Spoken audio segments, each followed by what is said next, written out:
la Sala Especial de la Corte Suprema, que ha dejado al voto la decisión sobre la apelación contra la anulación del indulto al expresidente Alberto Fujimori. Se supone que eso estaba al voto y que debía salir ayer, hoy, dentro de media hora. ¿Cuándo? No, esta decisión está todavía en debate y yo creo que saldrá definitivamente a mediados o fines de la semana que viene. Es decir, esta semana ya de ninguna manera. No va a salir esta semana, estamos debatiendo algunos aspectos y es un asunto que tiene sus complejidades jurídicas y va a salir... Es decir, todavía no ha votado ninguno de los integrantes de la sala. Hay una propuesta, un proyecto, sí, ¿no? Pero ese proyecto está pues en revisión, en discusión. Ese proyecto, yo me imagino que cuando vota un integrante de la sala, y ya para él el asunto está zanjado, si no, no habría votado. Hace una propuesta, pues. Hace una propuesta. Sí. Y, en fin, eso se resolverá, me dice usted, a mediados de la próxima semana o fines de la próxima semana. Cuando mucho a fines. Y, mientras tanto, evidentemente no se puede adelantar juicio al respecto. Correcto, es así. Muy bien. Usted también es jefe de la Academia de la Magistratura y en esa medida, por supuesto, ha expresado algunas preocupaciones sobre lo aprobado acerca de la Junta Nacional de Justicia. Usted ha mencionado el asunto de la evaluación de los jueces y fiscales, sí, cada 3 años y medio, sí, y ha expresado preocupación por las dificultades materiales, claro, de llevar adelante esa evaluación. Usted dice, tal número de magistrados, cuánto, sí, tiempo y con quiénes vamos a contar para hacer la evaluación. Esa es una parte del problema, pero en los días anteriores acá en el programa hemos tenido abogados constitucionalistas y en general, digamos, personas versadas en el asunto de derecho, y ellos han expresado una segunda preocupación. Ellos han dicho que la sola idea de la evaluación atenta contra la independencia de los jueces. Es así. Es una espada de Damocles. Entonces, hay problemas materiales y hay problemas de sustancia, de fondo. Así es, así es. Bueno, en principio, el cargo es presidente del Consejo Directivo de la Academia de la Magistratura. Y que es un cuerpo colegiado compuesto por varias personas. Y efectivamente son problemas muy serios los que, incluso de orden constitucional, que el proyecto y que la ley contiene. En principio, se afecta la independencia de los jueces y la autonomía de los fiscales cuando se les somete a ratificación. La ratificación es un proceso de recertificación periódica que resta el peso del concepto general de la inamovilidad en el cargo. La inamovilidad en el cargo no es una prerrogativa extraordinaria, es más bien una cuestión necesaria para la democracia. El juez debe ser removido de su cargo cuando obró mal, cuando cometió delito. Ese juez tiene que ser removido del cargo. Pero una recertificación periódica lo que hace es someter al juez... No vayas a haber obrado mal, es, digamos, por si acaso, sí, ¿no? Por si acaso. Pero eso significa que los sistemas de control no son lo suficientemente eficientes. Pero más que eso, el nombramiento de jueces y fiscales en el Perú ha estado hasta hace un tiempo en manos de órgano absolutamente externo al Poder Judicial. Y lo que ha ocurrido en los últimos tiempos es precisamente porque no se han tomado las precauciones que debían tomarse y no se han seguido los protocolos que debían seguirse, ¿no?, para el nombramiento y para, en todo caso, la investigación adecuada de las inconductas sometidas al Consejo Nacional de la Magistratura, porque hay otras inconductas que se atribuyen a jueces y de primera instancia y a jueces superiores y a fiscales en su caso y fiscales superiores, que sus órganos internos deben manejar. Un poder deja de ser tal cuando pierde facultades. Entonces, el Poder Judicial, obviamente, el Poder Judicial tiene un órgano de control que tiene que funcionar mejor, pero aparentemente ese órgano de control se va a exteriorizar completamente, o casi completamente. En segundo lugar, un poder tiene cierta autonomía económica, porque si no, no es un poder. El Poder Judicial solo tiene autonomía para su gasto, pero no para la fijación de su presupuesto. Venimos reclamando como institución la dación de un porcentaje del presupuesto para poder organizar nuestra actividad. El Poder Judicial es una institución que venir a menos en ese sentido, porque tiene que pedir al Ministerio de Economía y Finanzas, de modo al Poder Ejecutivo y desde luego al Parlamento, la asignación de un monto para manejar sus gastos, para manejar sus tareas, ¿no? Ahora, usted... sí, perdón. Sí, y en la academia, nuestra condición como órgano autónomo constitucional, también tiene una capitis diminutio, una disminución en sus potestades, porque en buena cuenta, aunque se dice que es un órgano autónomo, depende del Poder Judicial, que discute el presupuesto de la Academia de la Magistratura o lo plantea, en fin. Claro, ¿no? se maneja el presupuesto, y nuestro presupuesto es bastante reducido para la enorme función que el Estado ha puesto en la capacitación y en la formación de las personas que van a desempeñar la justicia. Ahora, usted, como decía, ha señalado que también hay problemas materiales para poder llevar adelante esta ratificación, pero si la idea de la ratificación es mala ya... No, es que no me refiero a la ratificación, porque no he hablado de la ratificación es mala, a la evaluación del desempeño cada 3 años y medio. Sí, a esa me pero refiero, resulta que la entrevista que usted está leyendo, que usted está mirando, obedece al periodo inmediatamente anterior a la última versión de la ley. Ajá. La última versión de la ley ha desaparecido esos 60 y tantos ítems que tenía que analizar la Academia de la Magistratura, persona por persona, de las casi 10.000 personas. O sea, ha mejorado el problema. Yo le respondería que sí, pero no lo sé, porque no sé qué dirá el reglamento. ¿Por qué el condicional? Porque no sé qué dirá el reglamento. Yeah. Porque se ha dicho que, claro, tiene que ser una evaluación de su desempeño y su idoneidad. Y ojalá que así fuera, a pesar de que estoy en desacuerdo también. Pero ojalá que así fuera, cuando menos, ¿no? Y ojalá que fuera temporal. Porque lo que debe ocurrir en el Perú es un cambio del modelo formativo de jueces y fiscales. Eso es lo que tiene que ocurrir.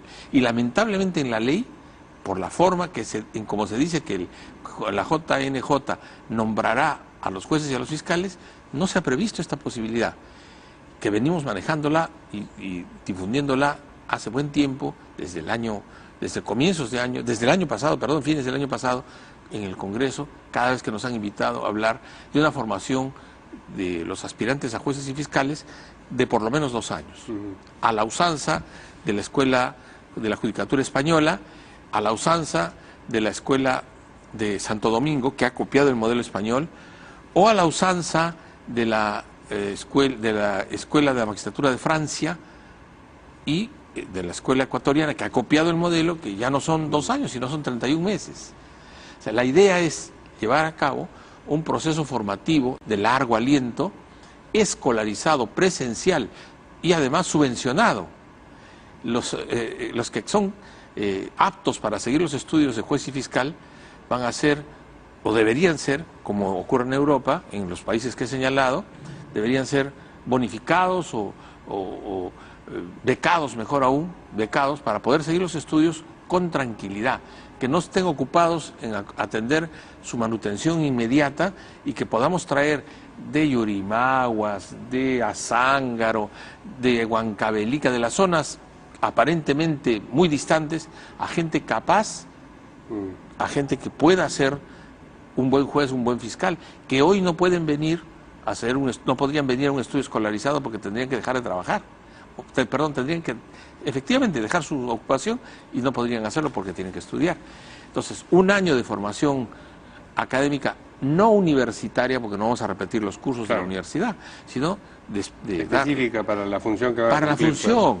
Y luego de eso, 1 año de tutoría y de realización de actividad externa en apoyo en los juzgados, en las fiscalías. Eso, digamos, como parte de la formación, pero luego lo que vaya a ocurrir con esos jueces... Durante esos 2 años, mire usted, durante esos 2 años... O sea, eso no garantiza que luego no estén en los cuellos blancos. Perfecto. Sí. Buena pregunta. Para garantizar que eso no sea así, el examen de ingreso que tomaría la academia sería riguroso, técnico. Sí. Los mejores del cúmulo de postulantes entrarían. Durante esos 2 años hay exámenes, pero no solo exámenes de conocimientos y de habilidades, sino también exámenes psicológicos, psicométricos, vigilancia por los expertos, que no somos los abogados, sino que son los psicólogos, los especialistas, ¿no? Los psicoandrogogos, para que pudieran mirar cómo se desarrolla el postulante, si tiene las virtudes y las capacidades necesarias para desarrollar la función fiscal o la función judicial. Terminado ese periodo de formación, da su examen final y con el informe entregarlo el tema, el expediente a la JNJ, ya no para que les tome un examen de conocimientos, porque para eso se prepararon 2 años, sino para que revise el currículum y haga la entrevista personal. Sí. Y nombre. ¿Cuál es su impresión en general de lo que se ha aprobado en el Congreso a propósito de la Junta Nacional de Justicia? Porque le voy a poner en contexto la pregunta, porque en los días anteriores hemos estado abordando este tema, como le decía, con constitucionalistas, personas vinculadas al sistema de justicia, y había opiniones en el sentido de, bueno, la verdad es que en el balance es mucho más lo positivo que lo negativo. Yo pediría que el presidente promulgue eso y ya, bueno, en el camino se irán haciendo las correcciones. Y había otras posiciones que decían, no, esto es un desastre, esto no puede ser promulgado. La verdad es que hay varios errores un poquito gruesos, materiales, citas de artículos. Ya, pero eso no entiendo que se puede corregir bueno, antes de la promulgación, ¿o no? Pero además hay otras cuestiones que ya son de fondo, ¿no? Por ejemplo, el hecho de que para integrar la JNJ lo puedan hacer las personas vinculadas a las instituciones y a los partidos políticos, sí, claro, que piden licencia de su condición. Esa es una de las críticas más frecuentes. Eso es contraproducente, me parece, ¿no? Pero al punto de recomendar que no se promulgue la ley, que se observe, que vuelva al Congreso y que ahí se enmiende eso. Es que ¿cómo podría variarlo el presidente si no regresa al Congreso? Por eso, entonces, esa era la pregunta, porque le decía, hay quienes dicen, bueno, de todas maneras, las virtudes son tantas que no podemos demorar más este asunto porque tiene que asumir las funciones que ha dejado de asumir. Mire usted lo que ha pasado. El Consejo Nacional, sí. Cuando se hizo la consulta solo estaba la ratificación. Sin embargo, en las preguntas de la consulta aparece la evaluación periódica de cada 3 años y medio. Sí. Eso no estuvo. Apareció ahí, ya estaba hecha la pregunta. Y entonces, ¿para qué tendríamos que haber hecho los jueces y los fiscales? Hacer una campaña nacional para decir, en la pregunta tal, responde que no, porque esto afecta a la independencia de los jueces y la autonomía de los fiscales. Los jueces no tenemos tiempo para estar haciendo campañas. Claro. Estamos ocupados en nuestros quehaceres, ¿no? Entonces, ya fue una sorpresa y ya estamos con el problema en este momento, ¿no?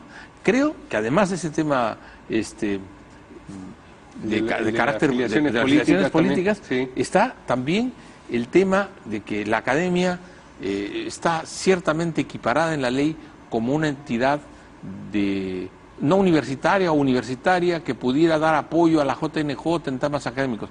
La academia es el órgano sustancial, de la formación judicial y fiscal en el Perú. Entonces, hay una desconfianza de las posibilidades formativas de la academia y una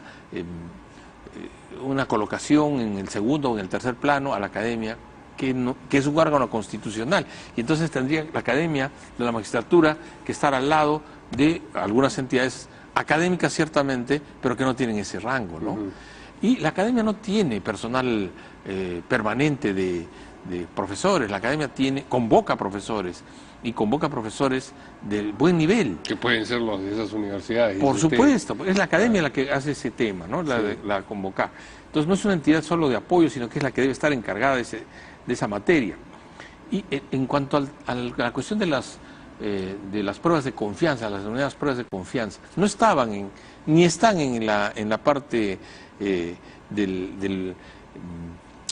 están solo en la ley orgánica, dice usted. Sí, no están tampoco en la ley, no están como un paso dentro de los requisitos que deben realizarse para acceder a la plaza. Bueno, pero ¿qué haría usted entonces?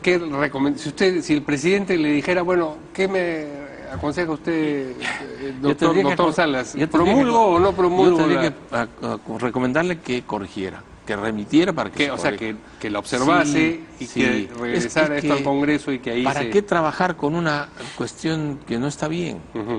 Estamos acostumbrados en el país a lo provisional que se convierte en definitivo, sí, claro, ¿no? Entonces, yo creo que la ratificación judicial es un caso extraordinario de una norma constitucional, porque está en la Constitución, que es inconstitucional porque va en contra de de la inamovilidad en el cargo y de la independencia judicial. Hay algunos casos de esos en la historia del constitucionalismo en el mundo. Nosotros tenemos ese. Ahora, hagamos un poco de política ficción. Digamos que en efecto observa la ley del presidente, sí. Esto regresa al Congreso, regresa al punto de conflicto que hemos visto con la Comisión de Justicia, la Comisión de Constitución, las distintas opiniones que con dificultad han logrado llegar a un consenso, que es este caballo producido por una comisión, dice que siempre sale un camello, ¿no es cierto? Por eso es que hay remisiones de artículos que no existen y cosas por el estilo. Sí, es verosímil que el Congreso haga esa corrección. Ya no sería sobre toda la norma, ¿no? No, claro, sería sobre puntual, cuestiones o sea, puntuales. La observación. Entonces, por eso. Si se van en el Congreso a disgustar discutiendo, se disgustarán menos. Están muy contentos con el producto. Hemos visto que han terminado saludando, como si hubiese sido la clasificación de Perú. Sí, la verdad es que creo que hay cosas que se deben corregir, que se tienen que corregir.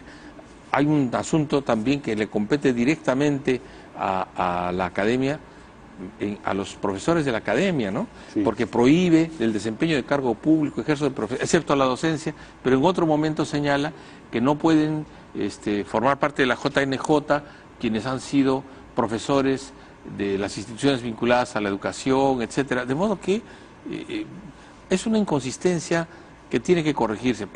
Esa puede corregirse quizá de un modo más sencillo, pero también es una inconsistencia. En lo que concierne específicamente al punto que mencionó usted antes de los integrantes, los potenciales integrantes de la Junta que tienen filiación política pero que piden esta especie de licencia que es un artificio, porque no van a dejar de sentir ni de pensar las cosas que como individuos sienten y piensan. Correcto. ¿Cuál es la propuesta?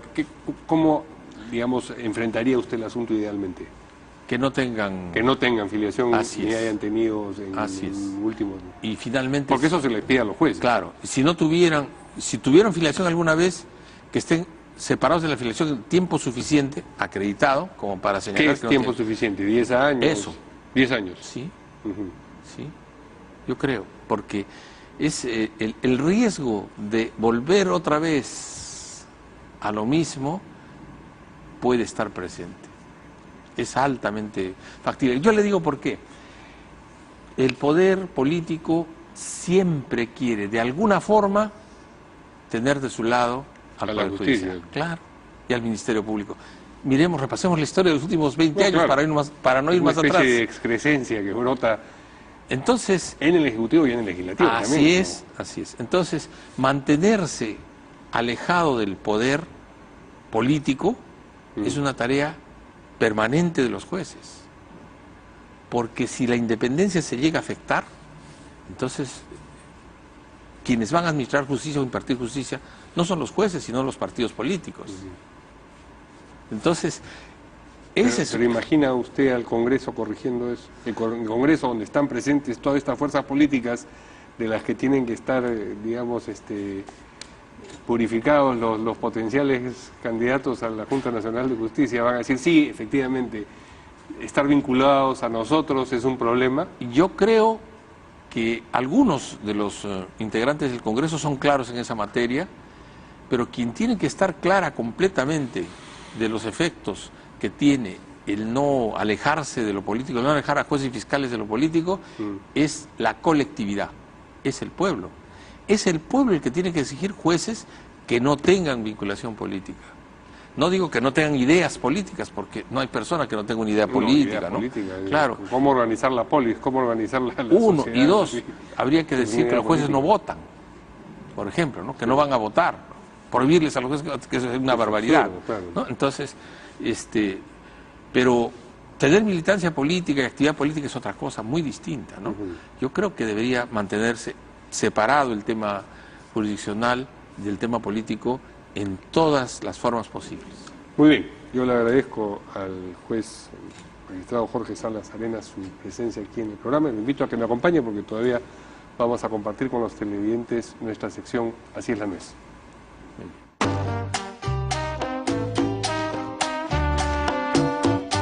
La La primera nuez se refiere a un acuerdo que todos conocíamos, que era evidente y que ahora los aliados se empeñan en negar. El congresista Javier Velázquez Quesquén dijo que ya se acabó la alianza estratégica que tenía el APRA con Fuerza Popular. Yo hablé de un acuerdo estratégico para conducir la mesa. Ahí me ha habido acuerdo, ¿no? Nosotros no nos han impuesto ni nos han impuesto, ¿cierto? Ahí hay un acuerdo. Yo le llamé estratégico porque no era político. Enseguida el vocero naranja, Carlos Tubino, y la congresista Karina Beteta salieron a negar que la alianza existiera. Solo coincidencias ocasionales, dijeron. Fueron tan ocasionales que los fujimoristas querían una ley para golpear a la prensa y ¡zas! Ahí está el congresista Mulder. Y necesitaban armar la mesa directiva y en el primer año estuvieron los congresistas Elías y León y en el segundo año ¡zas! Ahí estaba el congresista Mulder para ser vicepresidente y necesitaban consolidar los votos para la vacancia de PPK y ¡zas! Ahí nuevamente Mulder. Y más recientemente necesitaban salirse de la sesión del nuevo consejo directivo para deshacer el quórum y ¡zas! Ahí también el congresista Mulder. La alianza con el APRA puede haber terminado, pero con este congresista... La segunda nuez tiene que ver con el Partido Morado, que ha quedado en la mitad de la pelea de Acción Popular. Fue un militante de ese partido el que presentó una tacha contra los morados. Ahora sale a solidarizarse con ellos y oponerse a la tacha, Alfredo Barnechea, ex candidato de Acción Popular y franco rival del dirigente Raúl Díez Canseco. Estoy completamente en contra de esto. Yo creo que es muy importante abrir lo máximo que se pueda la participación política. Y la tercera nuez, también del Partido Morado. Con emoción celebran al Partido Morado dos congresistas de la reciente creada bancada liberal. El primero fue Gino Costa, que el 25 de enero se anticipó a celebrar la inscripción del partido y ahora lo hace su colega Alberto de Belaúnde. Entonces, ¿son oficialistas o son morados? ¿O el morado es oficialista? Así es la nuez. Muy bien, eso es todo por esta noche. Nuevamente gracias a nuestro invitado y nos vemos mañana aquí en Portada. Buenas noches.